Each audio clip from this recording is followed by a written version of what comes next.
Մեծարգո պարոն վարչապետ, ազգային ժողովի հարգարժան նախագահ, հարգելի գործընկերներ, հարգելի հայրենակիցներ, ձեր ուշադրությանն եմ ներկայացնում աշխատանքի և սոցիալական հարցերի նախարարության 2024 թվականի պետական բյուջեի կատարողականը։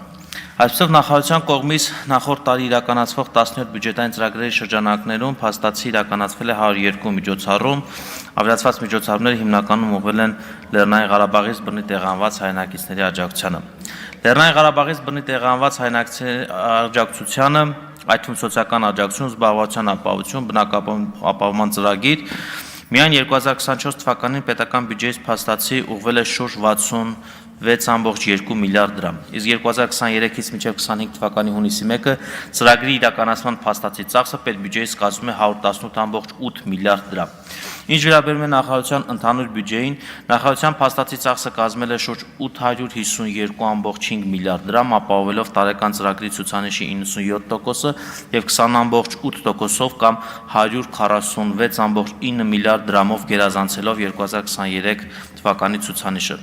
Առավել մանրամասն պատկերը հետևյալն է. 2024 թվականին հաստատվել է ոլորտային ամենակարևոր փաստաթղթերից մեկը Հայաստանի Հանրապետության ժողովրդագրության ռազմավարությունը 2024-40 թվականների համար։ Փաստաթուղթը նպատակ ունի լուծել Հայաստանում առկա ժողովրդագրական հիմնախնդիրները,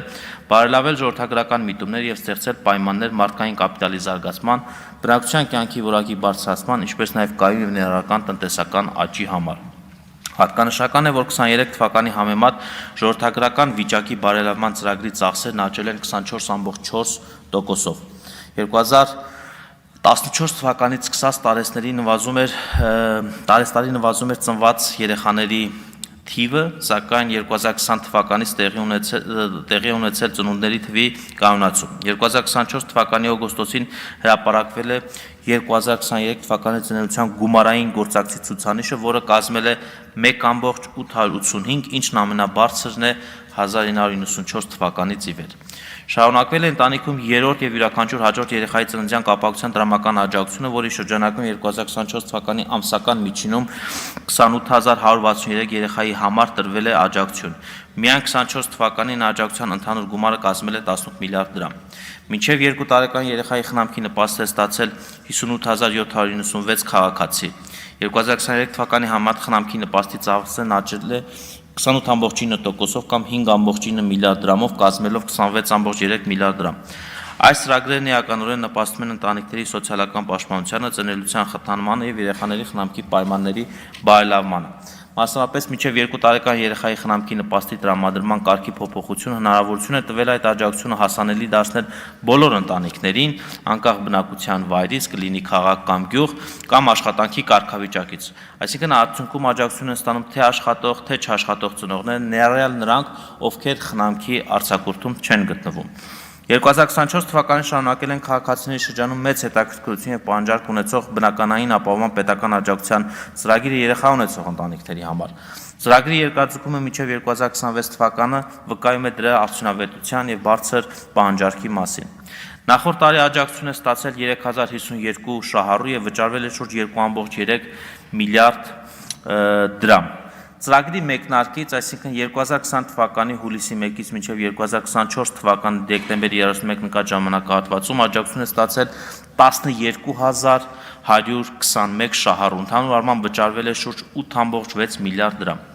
Բնակարանային ապահովման եւս մեկ ծրագիր, որը քաղաքացիների շրջանում մեծ հետաքրքրություն ունի, դա Հայաստանի Հանրապետության սահմանամերձ գյուղական բնակավայրերում ընտանիքների բնակարանային մատչելիության ապահովման պետական աջակցության ծրագիրն է, որի շրջանակում բազմաթիվ ընտանիքներ կառուցել եւ շարունակում են կառուցել իրենց սեփական տունը սահմանամերձ թվով 80 գյուղական բնակավայրերում։ Հաշվի առնելով ծրագրի հանդեպ մեծ պահանջարկը, կարգով սահմանված շահառուների թիվը 2024-ին ավելացվել է 400-ով, ընդգրկելով շահառուների նոր շրջանակ։ Ծրագիրը ոչ միայն աջակցում է սահմանամերձ գյուղական բնակավայրերում բնականային խնդիրների լուծմանը, այլ նաև նպաստում է համայնքների զարգացմանը։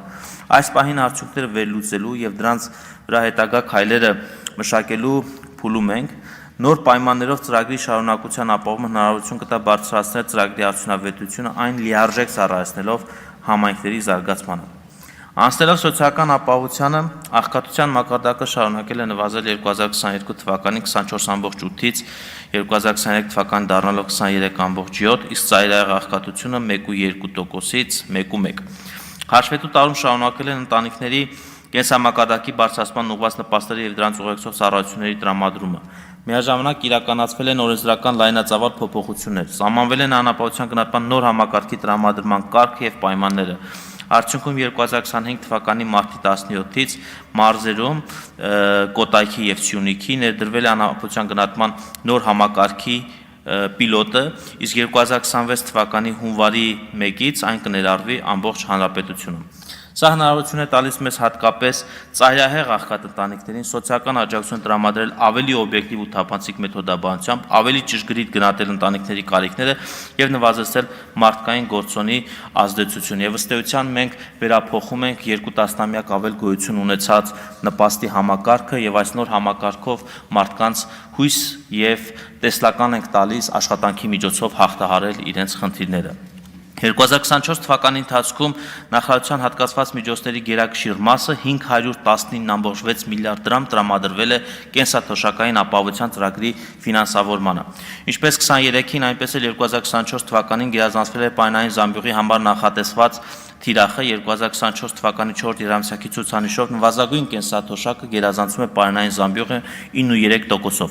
2024-ին շահառուներին հնարավորություն է տրվել անկանխիկ վճարումներից ստանալ ավելի մեծ չափով հետվճար, նախկինում կիրառող 10%-ի փոխարեն սահմանվել է 12, իսկ հետվճարի առավելագույն չափը 5000 դրամից դարձել է 6000 դրամ։ Միաժամանակ բացառվել է ծրագրում բանկերի մասնակցությամբ ներկայումս հետվճարը վճարում է բացառապես պետական բյուջեի միջոցների հաշվին։ Նախորդ տարվա ընթացքում հետվճարը հաշվարկվել եւ վճարել միջինում ամսական 234.410 շահառու, իսկ միայն դեկտեմբեր ամսվա գործարքներով հետվճարի շահառու է դարձել 28900.813 անց։ Մի շահառուի գծով ամսական միջին հետվճարի չափը կազմել է 3596 դրամ, իսկ միայն 2024 թվականի դեկտեմբերին կատարված գործարքների գծով հետվճարի միջին չափը կազմել է 4357 դրամ։ Միջոցառման մեկնարկից մինչև 2024 թվականի դեկտեմբեր ամիսը ներառյալ ծրագրի շրջանակում կատարված անկանխիկ գործարքների ծավալը կազմել է շուրջ 184.4 միլիարդ դրամ։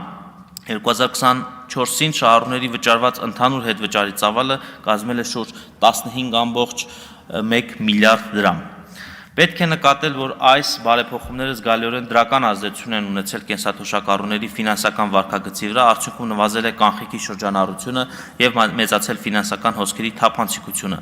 Հետվճարի ծրագիրը իրականում ոչ ուղիղ, բայց կենսաթոշակի բարձրացում է, լրացուցիչ աջակցություն, գնողունակության բարձրացում եւ նման գործիքակազմերը կարող են դիտարկվել որպես կենսաթոշակի բարձրացման այլընտրանքային եւ արդյունավետ գործիք։ Անցնելով աշխատանքի եւ զբաղվածության բնագավառին պետք է անդրադառնալ ոլորտային մեկ այլ կարևոր փաստաթղթի։ Նախորդ տարեվերջին հաստատվեց զբաղվածության 2025-31 թվականների ռազմավարական ծրագիրը, որով հիմնական նպատակ է սահմանվել զբաղվածության խթանումը մրցունակ եւ զբաղունակ աշխատուժի ձևավորման եւ բարձր արտադրողական աշխատանքային հնարավորությունների ընդլայնման միջոցով։ 2024-ին իրականացվել է զբաղվածության ապահովության պետական ծրագիր ուղղված Լեռնային Ղարաբաղից տեղահանված հայրենակիցներին, պատերազմական գործողությունների մասնակիցներին կամ զորացրված զինծառայողներին գյուղացիական տնտեսության աջակցմանը։ Բացի զբաղվածության պետական աջակցության ծրագրից հատկանշական է, որ 2024 թվականի ընթացքում միասնական սոցիալական ծառայության ուղեգրումների եւ խորհրդատվության արդյունքում աշխատանք է ապահովել աշխատանք փնտրող շուրջ 13329 անձի համար։ 24 թվականին ընդլայնվել է համագործակցությունը քաղաքացիական հասարակության հետ։ ՀԿ-ների հետ փաստացի կնքվել են դրամաշնորհային պայմանագրեր, տրամադրվել է շուրջ 1 միլիարդ 198 միլիոն դրամ, ուրեմն պայմանագրեր են կնքվել։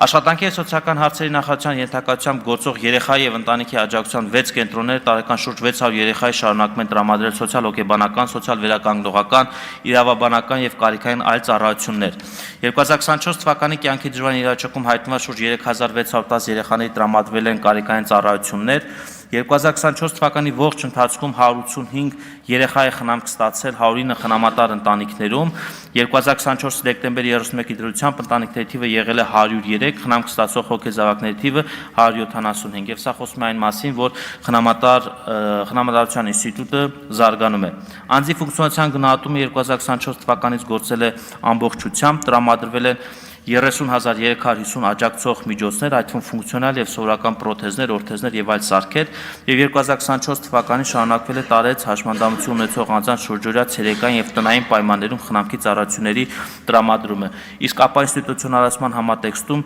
իրականացվող գործընթացների շրջանակներում մեկնարկել են համայնքային փոքր տների կառուցման կամ վերանորոգման, կահավորման գործընթացները, հատկապես Արմավիրի մարզի Ակնաշեն եւ Գեղարքերտ գյուղերում արդեն ավարտին է հասվել այդ շինարարությունը։ Եվ ձեր թույլտվությամբ մեկ նախադասությամբ արձագանք եմ Տիկին Գյուրեղյանի նախորդ օրը հնչեցված հարցի հետ կապված, ասեմ, որ աղետի գոտու երկրաշարժի հետևանքով տուժած մեր բնակիչներին տրված այդ 54 միլիոնի աջակցությունը, որ մենք փոխանցել էինք Լոռու մարզպետարանին եւ չէին կարողացել դա իրացնել, մենք ձեզ մայիսի 29-ի գրությամբ պատասխանել ենք, որ շրջանառել ենք նոր նախագիծ, որպեսզի հնարավորություն տանք 2025 թվականին նույնպես կարողանան իրացնել, այսինքն շրջանառության մեջ է, առաջիկայում դա կհաստատվի։